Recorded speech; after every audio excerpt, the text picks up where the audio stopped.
4 बजे के बुलेटिन में सबसे पहले 2 बड़ी खबर। एक तरफ जहां ट्रिपल तलाक का मसला सबसे बड़ी अदालत से निकलकर सियासी गलियारे में हंगामा बरपा रहा है, तो वहीं दूसरी तरफ जेएनयू एक बार फिर से गलत कारणों से चर्चा में है। इस बार एनएसयूआई के छात्रों ने प्रधानमंत्री का रावण का पुतला बनाया और उसे जला डाला और इस पर अब लगातार निंदा हो रही है। वहीं कांग्रेस पार्टी ने छात्र नेताओं के इस कदम से खुद को अलग कर लिया है और उनसे जवाब मांगा है। इस बुलेटिन में इन दोनों ही खबरों पर हमारी नजर रहेगी। विस्तार से ये दोनों खबरें आपको दिखाएंगे। ट्रिपल तलाक पर विधि आयोग ने जो राय शुमारी की थी, उस पर किसी की राय की बात तो दूर, ऑल इंडिया पर्सनल मुस्लिम लॉ बोर्ड ने सरकार के सामने ही सवालों की झड़ी लगा दी।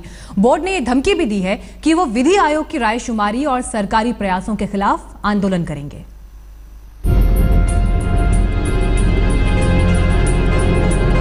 तीन तलाक पर केंद्र के हलफनामे और विधि आयोग के सवालों के जवाब में जब all India Muslim personal law board सामने आया तो जवाब किसी सवाल का नहीं दिया, उल्टे सवालों की झड़ी जरूर लगा दी, जिसमें सरकार से लेकर लोकतंत्र, सरहद, देश का माहौल, अमेरिका की जी हुजूरी और पता नहीं क्या क्या था। आप भी सुनिए। ये फैसला किया है कि हम लोग लॉ कमीशन के इस सवालनामे का बाइकाट करेंगे और हम लोगों ने तय किया है कि इस सवालनामे का जवाब मुल्क के मुसलमान नहीं देंगे, इसलिए कि इसमें पहले मरहले में लॉ कमीशन ने गलत रहनुमाई करने की कोशिश की है और पब्लिक को धोखा देने की कोशिश की है। ऐसा महसूस होता है कि मरकज़ी हुकूमत और उसके सरबराह मोदी जी अपनी लंबी 2.5 साल की नाकामियों को छुपाने के लिए और मुल्क के मसाइल को हल नहीं करने की खातिर ये शोशा उन्होंने छोड़ा है ताकि मुल्क की तवज्जो दूसरी चीज़ों की तरफ हो। इस जो मसाइल असल हैं उनकी तरफ मुल्क की तवज्जो नहीं हो।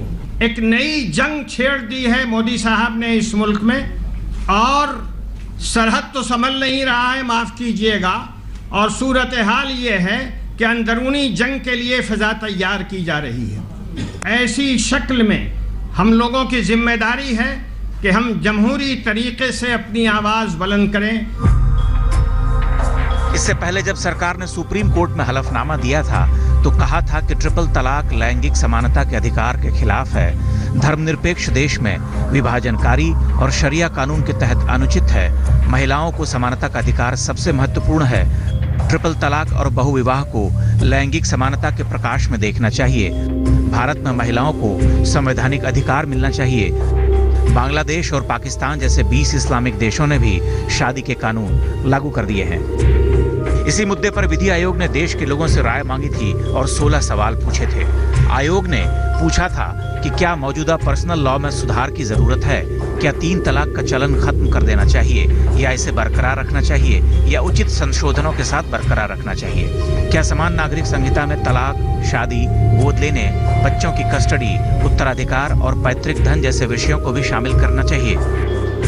हैरानी की बात यह है कि इन तमाम प्रश्नों पर कोई राय शुमारी की बात तो दूर, मुस्लिम पर्सनल लॉ बोर्ड ने एक शब्द कहना जरूरी नहीं समझा, लेकिन सरकार पर तमाम अनर्गल आरोप लगा दिए और नसीहतें जरूर दे दी, ऊपर से धमकी भी दी कि वो आंदोलन करेंगे। ये तब हो रहा है जब विधि आयोग ने सिर्फ और सिर्फ राय शुमारी की है। दिल्ली से अहमद अजीम के साथ आज तक ब्यूरो।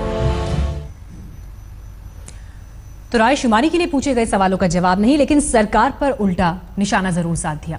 जमीयत उलेमाए हिंद के जनरल सेक्रेटरी महमूद मदनी से बात की हमारे संवाददाता अहमद अजीम ने। All India Muslim personal law board के तत्वाधान में सारी जो मुस्लिम तंजीमें हैं उन्होंने एक प्रेस कॉन्फ्रेंस करी है और खुलकर विरोध किया है। जो यूनिफॉर्म सिविल कोड के ऊपर राय मांगी है, लॉ कमीशन ने एक क्वेश्चनायर तैयार किया है और भी बहुत सी बातें कही। हमारे साथ मौजूद हैं मौलाना अरशद मदनी साहब, जो कि जमीयत उलमाए हिंद के सदर हैं, यानी कि अध्यक्ष, जो कि सबसे बड़ी तंजीम है मुसलमानों की। क्यों कर रहे हैं आप लोग विरोध इसका? मुस्लिम पर्सनल लॉ मुसलमानों का एक शरीयत का कानून है।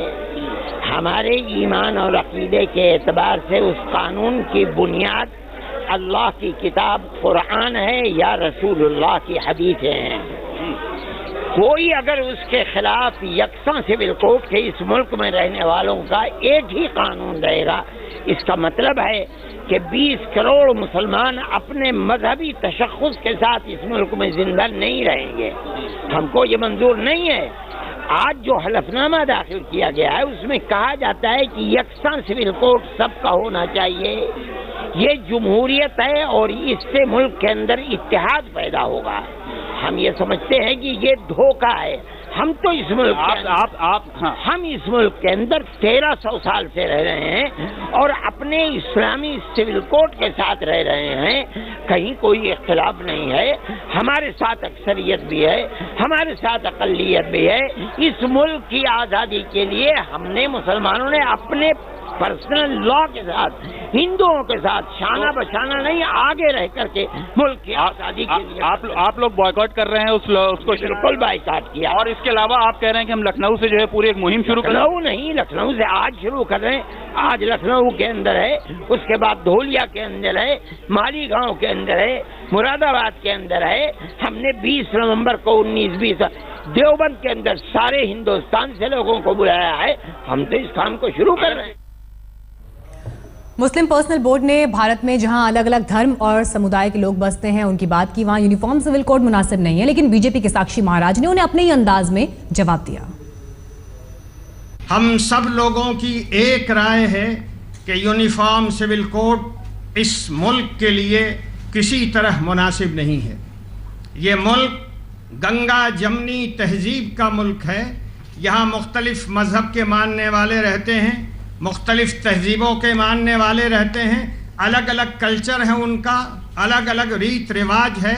सबों को ख़त्म करके एक कानून में बांधने की कोशिश इंतहाई नामुनासिब हरकत है। पता नहीं मुस्लिम संगठन किस तरह से सोचते हैं। ऐसे ही संगठन के लोगों ने अब तक 27 लाख मुसलमानों का कत्ल किया है जिहाद के नाम पर। मोदी जी आतंकवाद को धरती से समाप्त करना चाहते हैं। मोदी जी न हिंदू देखते हैं न मुसलमान देखते हैं। वो केवल मानव देखते हैं कि आदमी मानव पैदा होता है तो मानवता की रक्षा होनी चाहिए, और मानवता की रक्षा तब हो सकती है जब आतंकवाद समाप्त होगा। तो अब आतंकवाद समाप्त होने की तरफ कुछ कदम आगे बढ़े हैं तो लोग तिलमिला गए हैं। समान कानून का प्रश्न है तो देश तो संविधान से चलेगा, फतवों से नहीं चलेगा। तो देश में एक कानून होना चाहिए। कुछ दिन पहले ही केंद्र सरकार ने सुप्रीम कोर्ट में हलफनामा दायर कर ट्रिपल तलाक का विरोध किया था। सरकार का कहना यह था कि ट्रिपल तलाक महिलाओं के सम्मान और अधिकार के खिलाफ है। वहीं मुस्लिम पर्सनल लॉ बोर्ड ने सरकार के हलफनामे का विरोध किया। उन्होंने कहा कि शरीयत में ट्रिपल तलाक सही है। वहीं मोदी सरकार ने अपना पक्ष रखा कि समान नागरिक अधिकार के यह खिलाफ है, जबकि मुस्लिम पर्सनल लॉ बोर्ड का कहना था कि यूनिफॉर्म सिविल कोड संविधान के खिलाफ है। तो दोनों आमने सामने। लॉ कमीशन के आधार पर यह हलफनामा मोदी सरकार ने दिया। वहीं लॉ कमीशन की एकतरफा कार्रवाई मुस्लिम पर्सनल लॉ बोर्ड ने इसे बनाया।